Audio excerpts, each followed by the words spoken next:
We have under the myth that money brings you happiness. Honestly, money actually brings more unhappiness. Eternally, you are in a cycle to get more luxury, bigger car, bigger house, and you become eternally a slave to this. Money is all invested in the markets. Suddenly, there was a bubble.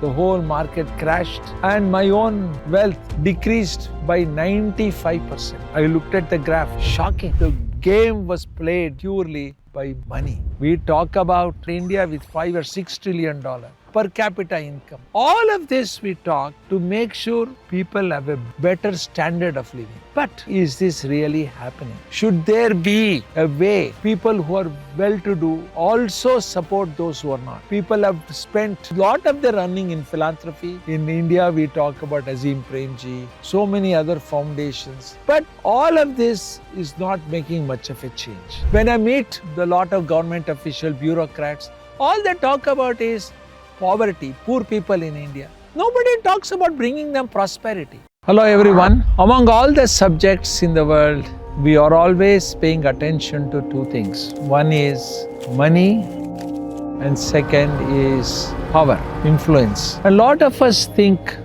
we can find happiness in these two entities.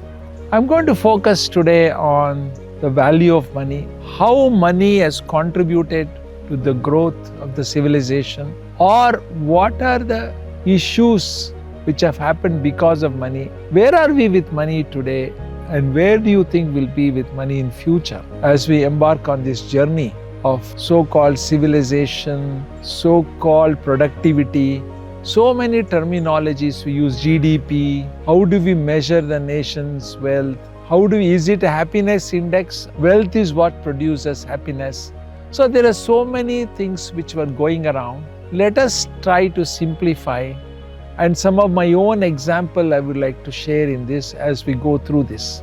To begin with, there was no money, there was no currency. It was all barter system. I am very good in making leather goods, clothes. You are very good in making certain food items or certain spices or shoes. You exchange ornaments. So it was a simple barter system where how many vessels should I give you for these clothes? I am an expert in pottery. How many pottery I should give you for these clothes you make or the shoes you make? So this is how civilization was, particularly in the nomadic period.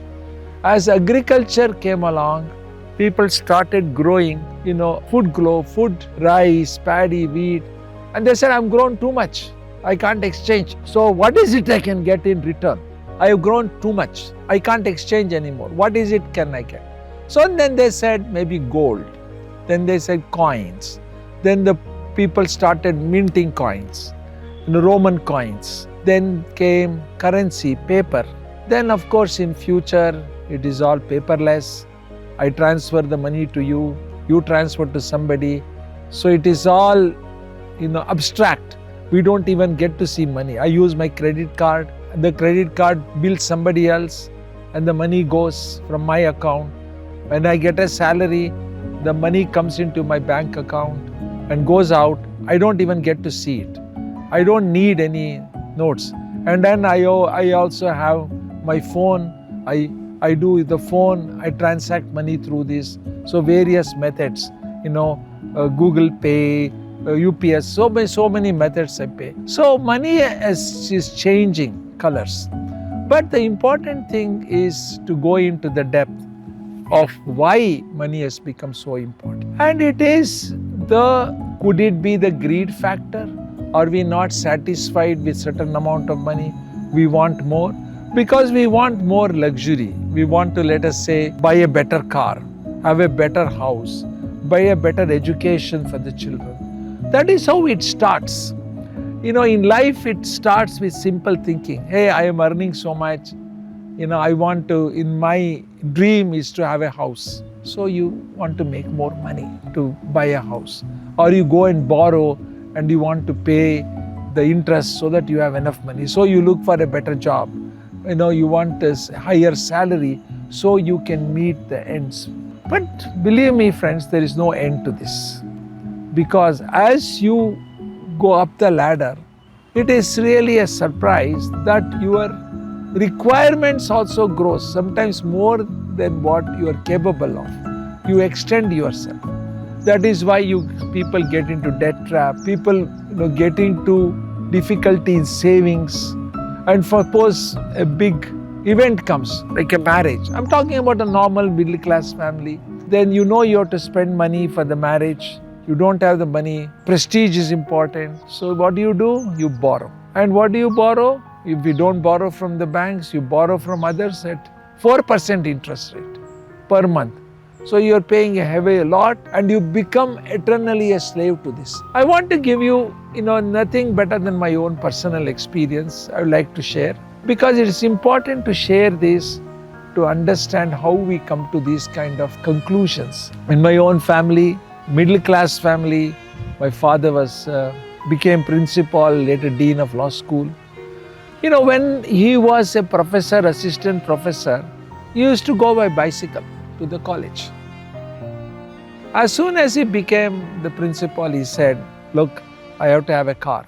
Salary at that time is 900 rupees. He celebrated the day he got 1,000 a month. So when you buy a car, at that time interest rates in 1960s was 24%. The banks would give loan because this is professor. He can give him. Very nice, but very difficult to pay the interest and the principal payment.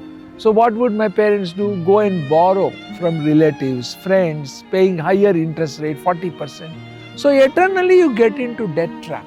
And that was affecting us a lot. Even though, my parents were very loving, taught us the right thing. My father, so honest, when he was IAS officer, I've given this story, when somebody came to bribe, he threw them out. That would have cleared all our loans, but he threw them out of the house. So that honesty, integrity was still there, installed in him. So we were so proud of him. But this debt.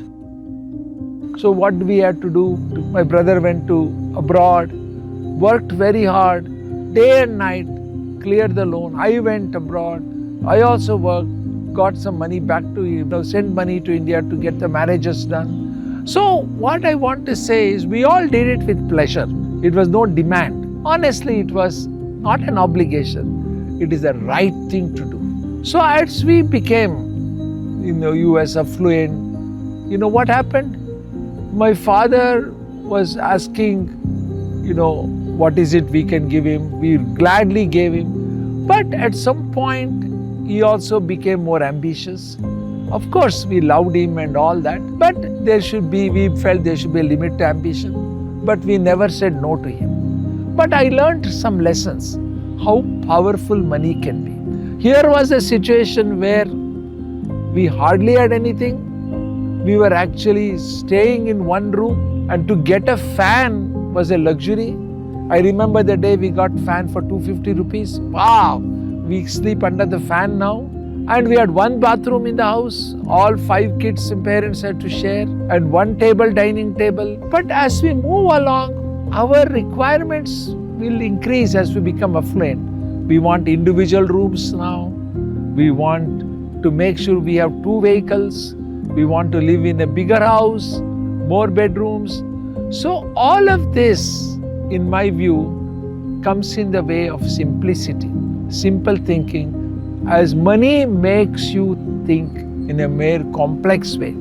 Because we have under the myth that money brings you happiness. And I want to tell you, my friends, honestly, wrong. I have given the story of Ravi Chandar in my previous podcast, Kempaya, where these guys were happy making 400 rupees a day, sleeping in the train station. So happiness doesn't come through money, but that is a perception. In fact, the real truth is money actually brings more unhappiness. How is that? Because eternally you are in a cycle to get more luxury, more things, better car, bigger house, more vacations. When something is not going right, you borrow. Because you borrowed, you fall into debt trap. So money is, some people say it is evil. I don't think it's evil. But money, you have to command over the money rather than money commanding you. In my own example, as we move forward, I had a good practice in US. I had planned to do a lot of things in India. I wanted to come back. So what did I do? For rest of my life, I want a place in Boston. I moved to Boston on the ocean. I get a place. Beautiful house, millions of dollars. Then I said, I'll spend 3-4 months in Boston, rest of the time in India, convince my family. This was year 2001. Then, I guess, money is all invested in the markets. Suddenly there was a bubble. The whole market crashed. And my own wealth decreased by 95%. At one time, what was $20 million became $500,000. What does that mean? I looked at the graph, shocking. How am I going to take care of all my projects in India? Of course, the family. How am I going to manage? My children, 4 children. So all of this was an amazing experience afterwards. But when I was going through the crisis, it was burning. My stomach was burning. My thoughts were, varied. I couldn't control my thoughts. I wanted to walk away in the ocean which was living. So many things happened because game was played purely money. So as I've written in my book, Excellence Has No Borders, I weathered the storm by selling the house, getting some refund from financial where they had misguided me. So I rebuilt my life in a very strong way because I'm a strong person internally. I don't know what would have happened if I was not a strong person. And believe me one thing, as an advice, when chips are down, my friends, very few people come to help you. When I had lost everything, before that people were patting me, Ajai Kumar, so much success, done everything, going to do in India. But when I lost the money, everybody ran away. Nobody would lifted a finger to see how you can help. Because even relatives, friends, of course I never asked anyone, that is not my DNA, I never asked. But knowing what difficulty is, nobody even came to say, how can I help you?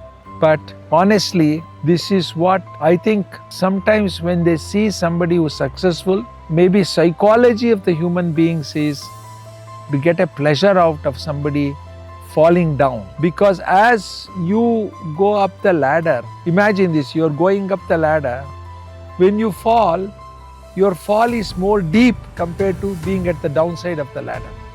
So when you fall, you will notice that you are not going to get help. That is one of the greatest lessons which has been written for ages, but it is unfortunately nothing like learning the hard way. For me, when I weathered the storm, 2 things I learned. 1, the power of money, and 2, how strong I am, how positive I am. I talked about positivity. Positivity is what brought me out of this. And positivity is what driving me even today. I said, so what? I lost $19 million, but I'll come out of it. And I have come out of it. Purely by following principles, purely by following the right path. So this is an example to show to the world how honesty, integrity, transparency, following the right path and looking at the means more important than the end will really win the battle. Whether you win the battle monetarily or win the battle self-satisfaction and happiness, being more positive, is of course decided by what happens. I don't like to use the word fate, but you can, for this discussion, use the same fate. It is how you navigate the system. But I think at the end of the day, lot of the outcome is in your hands. How do you take decisions? How do you not take decisions? And how do you learn from your experience and do not repeat the same mistakes? And how do you reflect and introspect? I think these are the ones which will make you really a person who can come out of these issues, so-called difficulties.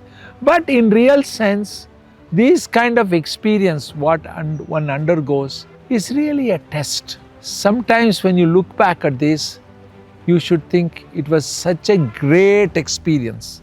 How many people can have this kind of experience? Losses, struggle, coming out of it, thinking, okay, I may even end walking in the ocean, come back, fight the system and say, I will come out of it. How many people can do? But when you have done it, man, you feel damn good about it. It is like you have conquered something. There is a place in Alaska called Brooks Range. The saying goes, I was there trekking once, somebody told me, if somebody is left in Brooks Range, they can never come out of it if you don't have a campus or no. You know, when you go through this, it is like being in a Brooks Range. People think you can never come out. But I think you can come out of Brooks Range. You can also come out of these kind of issues by simply reflecting, understanding, taking the challenge in a positive way. Similarly, you know, when I came back to India and I started at CG, I got private equity funds. There were so many things I experienced, the money. Everybody wanted 2x return, 3x return, 5x return. I didn't know what it meant in the beginning, but later on I learned, you know what it means? I invest $1 million, I expect it to be $2 million in 3 years. I expect it to be $4 million in 5 years. So this kind of X things, it's amazing how private equities really look at it and work through the entrepreneurs, founders to make sure they get what they want. We all need private equity. Like I've said in my previous podcast, it's very important, but I think at the end of the day, you should reflect and you should decide, what am I doing here? Like when I look back and say, why did I come to India? To make a difference in cancer care. In that process, I got private equity money. And I should value their money more than my own and make sure they get a return in the right royal way. No shortcuts. So this is a deep discussion about money matters. In the world today, we talk about America with $30 trillion economy. We talk about China with $20 trillion. And we also talk about India with $5 or $6 trillion, fourth largest economy in the world, per capita income. All of this we talk to make sure people have a better life, better standard of living. But one should reflect on it and see, is this really happening? Today, the gap in the wealth is humongous, between the lower socio-economic people and people who are extremely wealthy. By some standards, 40 or 50% of the economy is controlled by 1% of the population in India and America and other countries. So is this right? Should there be equal distribution? Should there be a way the taxation changes so that people who are well-to-do also support those who are not? Is there a way to do that? Can it be through philanthropy?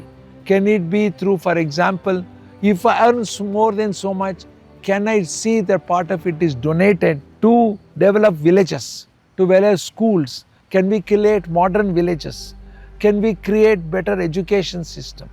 More than what we are doing.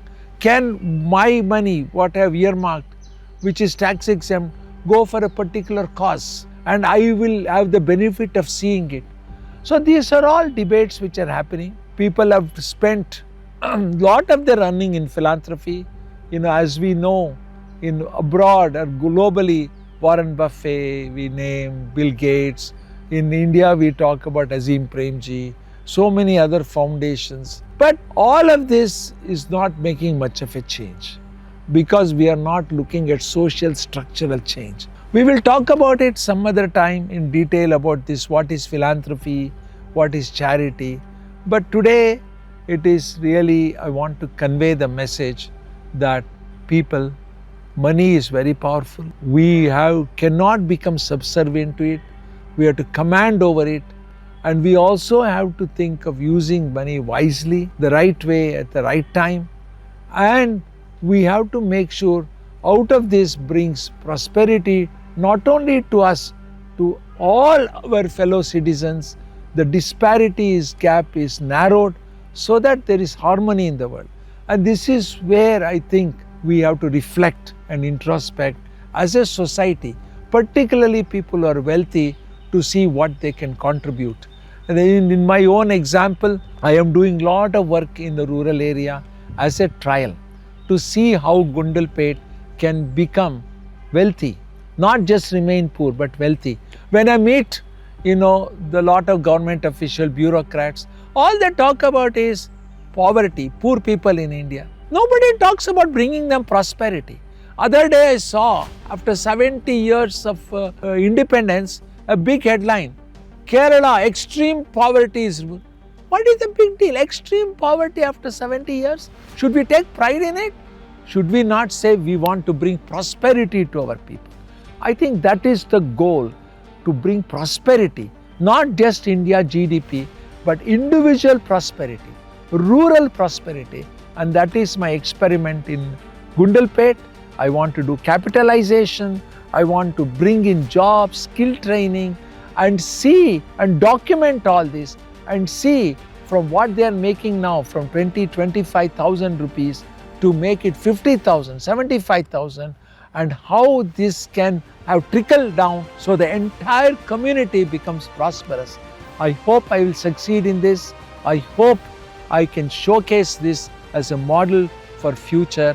With this, I once again thank you for being here on this podcast with me. Thanks a lot.